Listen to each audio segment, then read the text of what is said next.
So today we're going hunting, guys. I got my lovely Monster Rehab green tea. Delicious, by the way. I also brought some mandarin with me. If you have never tried mandarin oranges, they're pretty good. They're yummy, delicious, little healthy snack. I brought those with me, just a snack. I'm actually hitting up Barnes & Noble this morning, but there is a Target near to Barnes & Noble's, and there's a couple of other stores. And I figured, you know what? If I'm going to Barnes & Noble's to buy a book for my students to sign as like a going away year thing, why not check and see if we can find product? The reason for this video is I am employed. Many of you are employed. And I think the state of the hobby is healthy when you could take your day off of the week, go to a store and find any sealed product that is something that you can enjoy to rip. No, we're not talking about EX Battle Decks. We know those things sit. We know those things sit very, very well. But when it comes to like Paradox Ripped, right? Stellar Crown, we should be able to find something to rip. And that's going to be the goal of today's video. We're going to see if we can find any sealed product while we're out and about doing our daily due diligence of doing something that we're supposed to be doing, right? I am a firm believer that the health of the hobby is not good when people feel like they have to wait in line 36 hours to get 2 products, right? It's a healthy hobby when you could just take your day off, go and take 30 minutes to go to the store and find something. And that's the way we're going to look at it anyways. Plus, I'm going out and shipping orders anyways. I sold some PSA cards and stuff like that. So I got dozens of orders to ship out.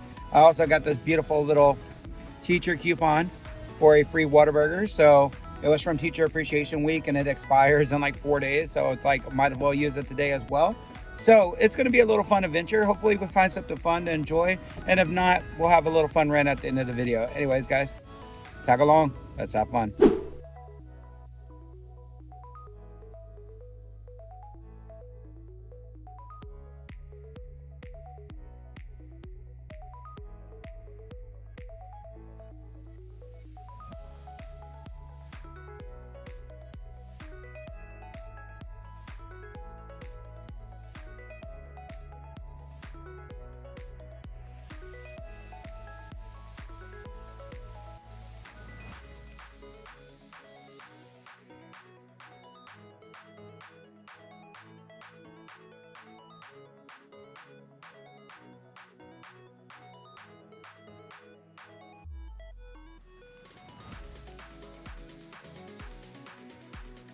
So I got this like really cool journal made of leather, really expensive, but I think it'd be cool to get like the kids to like sign it, that want to sign it and stuff like that, and it'd be really cool.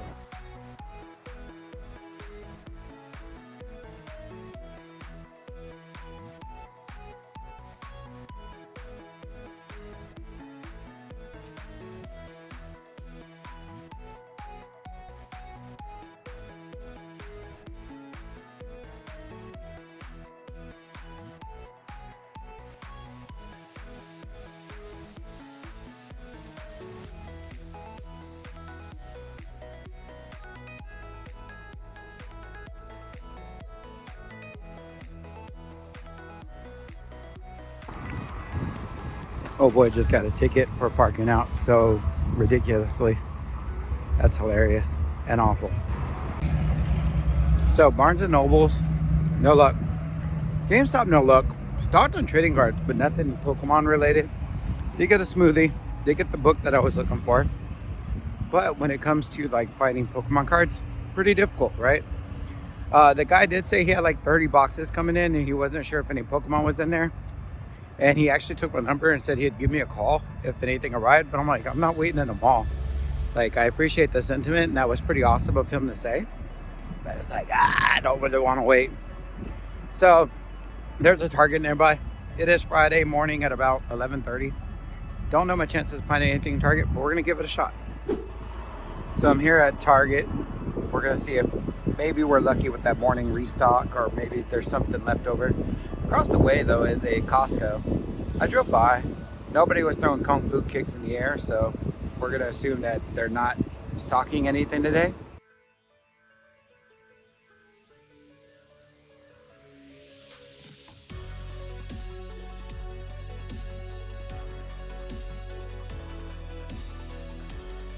So we didn't walk away with nothing.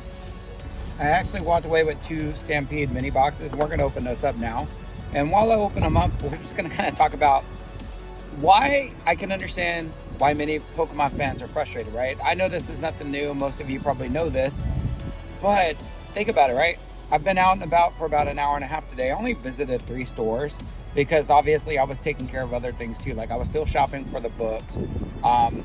I went and grabbed a smoothie since I was in the mall. So, oh wow, this thing is like super glued. Oh Jesus. All right, there we go. But think about it, right? I stopped by 3 different stores. Didn't even bother to stop at the Best Buy across the street. And nothing. Like a few EX battle decks at most. Oh. Delinquent Duo. So when it comes to finding product, it's frustrating, right? Like you end up in a scenario where you're just sitting there and hunting day after day. And if you work, it's even harder to hunt. Oh, Astrograph. Oh, that's nice. Hey, Vanquish Soul. Yeah, so I decided to move because I don't like recording when people are around me. But, ooh, Soul Eating Oviraptor would be cool as a quarter century. Ooh, Guiding Quim.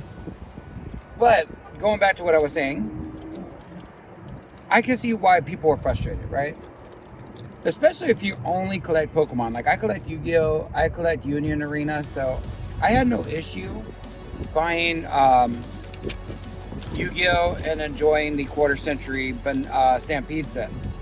But if you're collecting just Pokemon, dual taining quarter century, nice. This might be something frustrating for you as a collector because you're like, man, I really want to open up Stellar Crown. It's struggle to find Stellar Crown after restock day. Ooh, Red Dark Magician, pretty nice. Meteotis, Drytron, and a Lina who got stuck. Not a bad pack. The Red Platinum Dark Magician's pretty cool. But yeah, it's just a frustrating situation. Like there's a Hobby Lobby nearby that I could check. There's a Best Buy nearby that I could check. There's a local card shop nearby that charges market that I could check, and they would probably have at least something, but you're paying market, right? And I get it. Like some people might be like, you could pay market or you just need to keep trying. The problem is I work, right? I don't want to spend my entire day off searching for trading cards. Ooh, Night Beam. And Shin's Dojo. So instead of spending my entire day off searching for trading cards, if I have something to do, I'm gonna go check. And if I'm unlucky, you know what? I'll just be patient. I'll wait and see if I catch an online drop. I'll buy singles, whatever it takes to just enjoy the hobby without stressing out too much. Right? And that's kind of gonna be what the point of this video is. It's like, look, I understand that we all are struggling to find cards in person unless we're waiting in like long lines or we know the restock schedule. But if you are patient, pretty nice, then you'll eventually find something, right? Like you're never going to go completely empty-handed, but you have to be patient, and that's key, right? And obviously, if you know other trading cards or if you like other trading cards, you're more than welcome to enjoy those, right? Yu-Gi-Oh! Quarter Century Stampede, for example, is not hard to find. And it is fun to open, especially if you like that. Oh, that's cool. This is actually a chase I wanted. Moki Moki Quarter Century Secret Rare. That is beautiful. But at the same time, once again, I understand everybody's frustration as a collector, as a fan myself. And the point of the video is just to show you guys that a regular person who is employed full-time and gets maybe one day off a week to really hunt Pokemon cards is not going to have an easy time finding trading cards, right? So guys, I think we just need to start being like understanding of each other and why people are frustrated, because I hear a lot of People just need to stop complaining. People need to stop crying. I'm tired of hearing people crying. And then understand that this is most people's experience. We're in a scenario where it's like, you go to your Walmart, you go to your Target, and nothing's available. Then you go online, and every shop that has something available is charging market price, which is double, triple, quadruple MSRP at times, right? Like if I wanted to find an SPC, I could find one. $250 though. That's 150% more than MSRP. 250% of the price of the item. That's insane, right? That is insanity for somebody who works and doesn't really make a lot to spend that much on one product, right? Like imagine if you wanted the SBC to open, you wanted the promo. $250 is not worth it. So that's kind of the problem right now, is we end up in this scenario where market price is really, really high. Not everybody can afford it. And then you got the people who support the idea of market price, people who support spending market, people who are against spending market, people who want to find a product at MSRP. And with market price being so high, people that know if they buy at MSRP, they could flip it for a profit.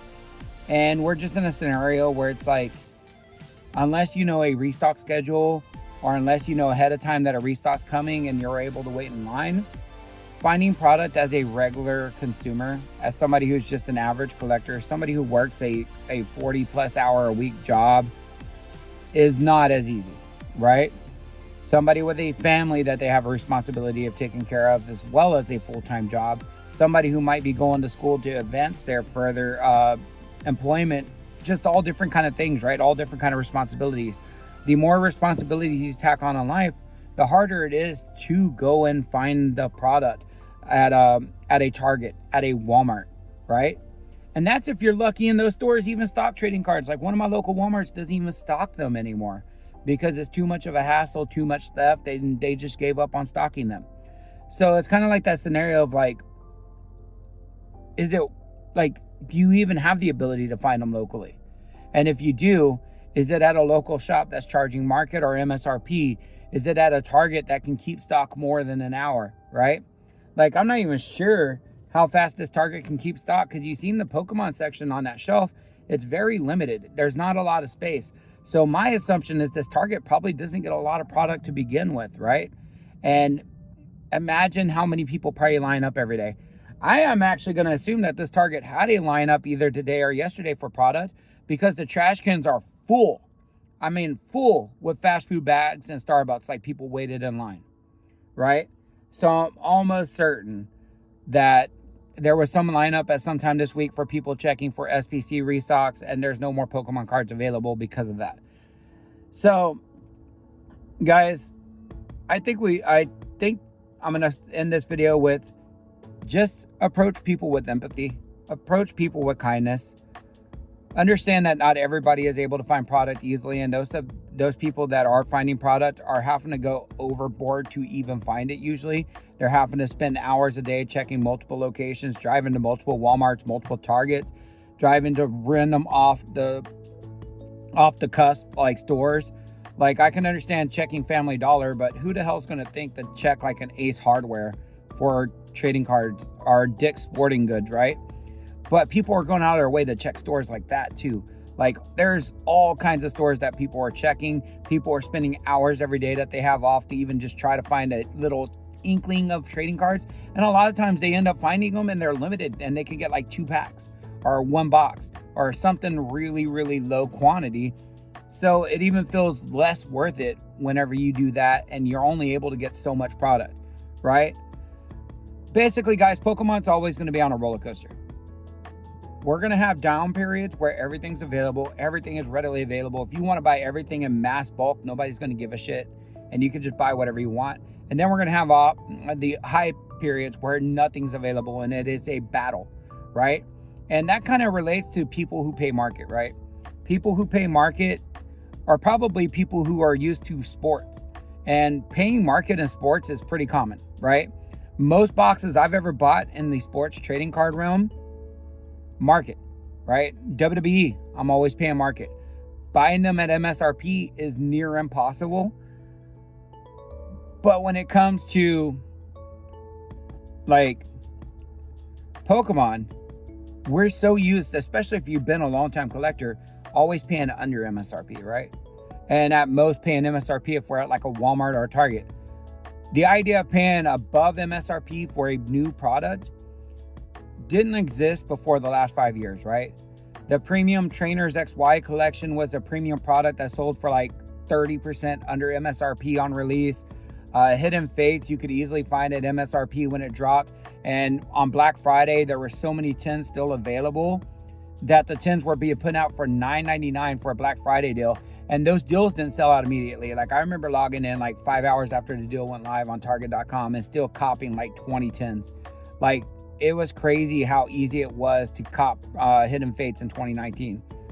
Like there was no set that was drastically over market. And then when the 2020 boom hit, we ended up in that hype wave.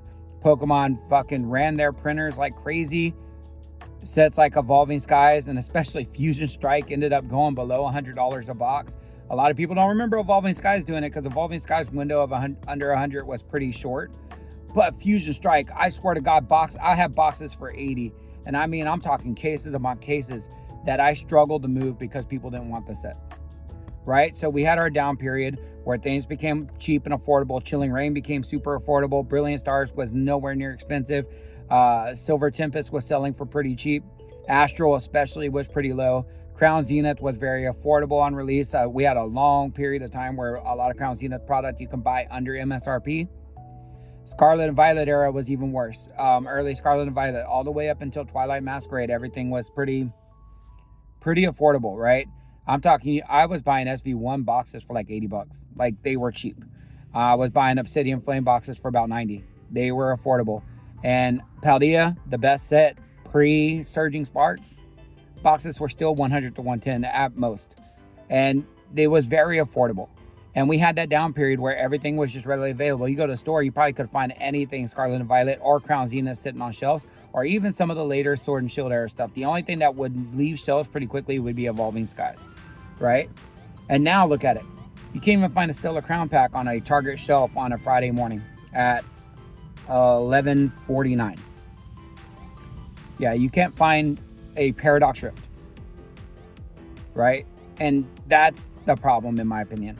That's where we're at in the hobby, and that's what makes the hobby challenging, is we cannot find these things at even a remotely affordable price.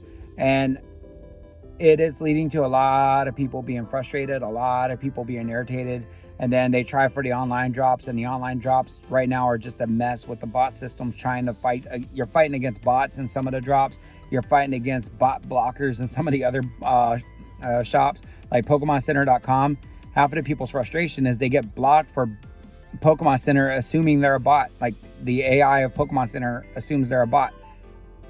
But on the other hand, I have never seen a real collector have success with Best Buy's app drops. Like that feels like bot central over there, right? So I hope that we heal soon. And if we don't heal soon, hopefully you guys find ways to enjoy the hobby outside of ripping sealed product or buying sealed product to put on your shelves. And hopefully you guys can just continue loving Pokemon like I do. Y'all won't believe what just arrived. I think we'll go ahead and open it in this video as well. So it looks like while I was hunting, my Prismatic Evolutions PC booster bundles came in, and I think we'll go ahead and open these as well. My video cut off strangely earlier because the Texas heat ain't no jokes, guys. It is hot outside, and I'm talking, woo, my phone overheated. It quit recording. I don't even know if the recording is going to be good as the time of recording this, but y'all basically understood my point, is that unless you're catching an online drop like here, as we see here, finding product for MSRP is a little bit challenging. So that is the big challenge that most collectors are facing. So this is probably the most Prismatic I've opened up in one sitting besides its initial launch date when I opened up 2 PC ETBs. So we're going to go ahead and see if we can get anything good out of any of our packs.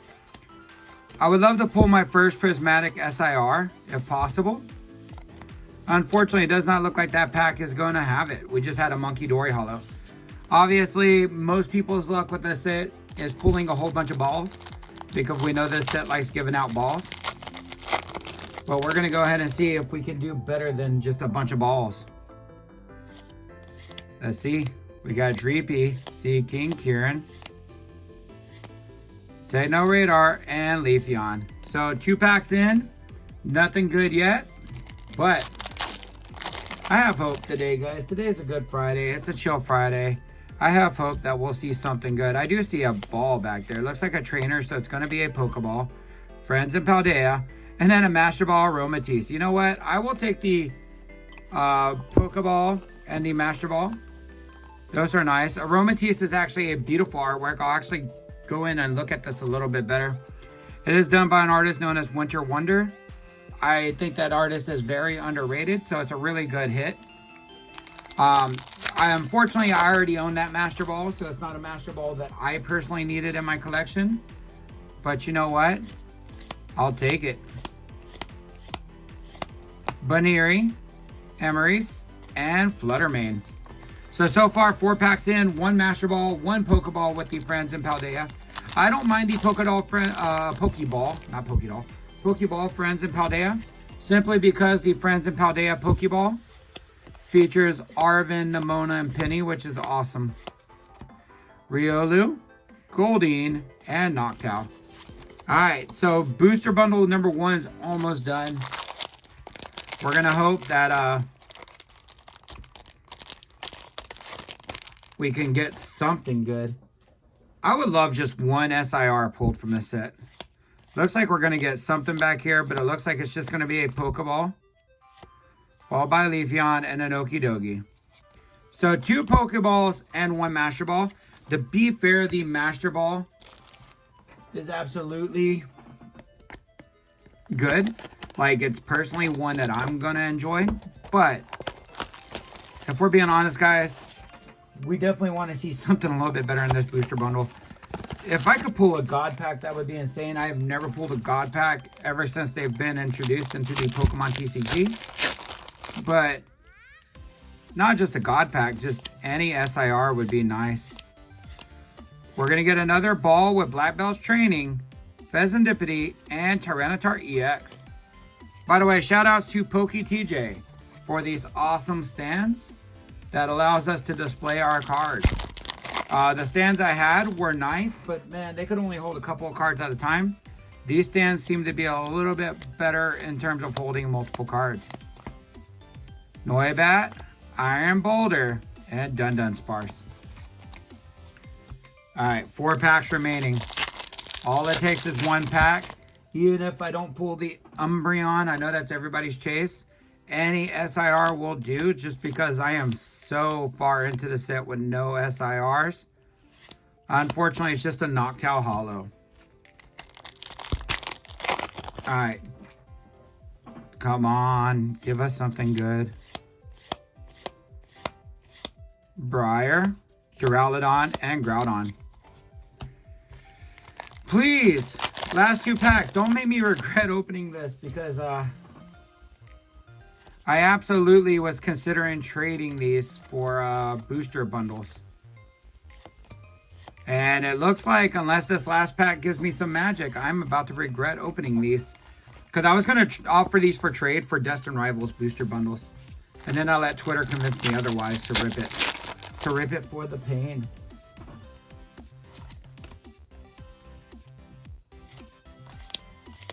Last pack. Can we end with something?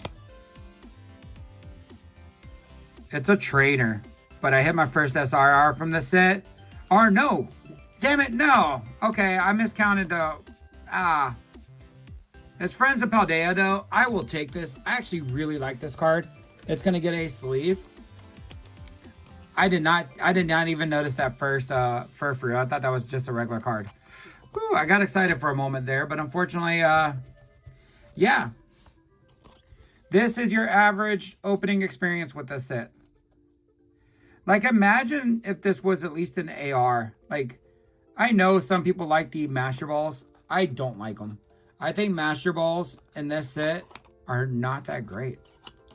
Like, personally, I don't think there's that many cool cards, besides maybe the Evolutions, that really got cool Master Balls, right?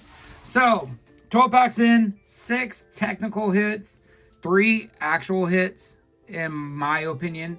I don't count Pokeballs as hits because they're just way too common to be hits for me. Like they're more common than regular EXs in the standard set. But yeah, disappointment to end our day.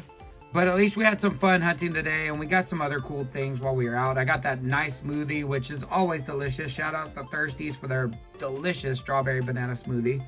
But guys, let me know down in the comments below. Have you been having good luck or bad luck finding Pokemon? And when you do find Pokemon, you rip it or keep it sealed? I don't know. Part of me is definitely going to regret opening these because I didn't pull anything that I wanted or needed from the set. Like, the best pull of our day, in my opinion, is the Aromatisse Master Ball. And I already have this card. And you could just tell by the look of it, this is not going to be a PSA 10 quality copy of the card. As a matter of fact, with how much texture issues that these cards have, getting a PSA 10 on a Master Ball is actually not that easy. So, I probably should have kept these sealed. Big regretties, but no spaghettis. I hope you guys enjoyed the video. I'm going to try to edit and chop this around to avoid all the overheating of phones and all the crazy cuts and issues. But hopefully you guys enjoyed the hunt. As always, remember to keep it classy and stay awesome.